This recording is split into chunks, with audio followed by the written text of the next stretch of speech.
கிறிஸ்து உங்களை நேசிக்கிறார், அழைக்கிறார், அன்போடு இருக்கிறார்.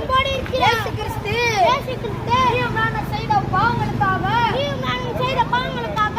சிலுவையில் தொங்கினவர், நமக்காக மரித்தவர், நமக்காக மூன்றாம் நாள் உயிர்த்தெழுந்தவர். இயேசுவை அடித்து கொல்ல பண்ணினார்கள். இயேசு கிறிஸ்து அடித்துவிட்டு அவருடைய கல்லறையில் வைத்தார்கள். அவர் மூன்றாம் நாள் வந்து பார்த்தால் கல்லறை திறக்கப்பட்டிருந்தது. இயேசு கிறிஸ்து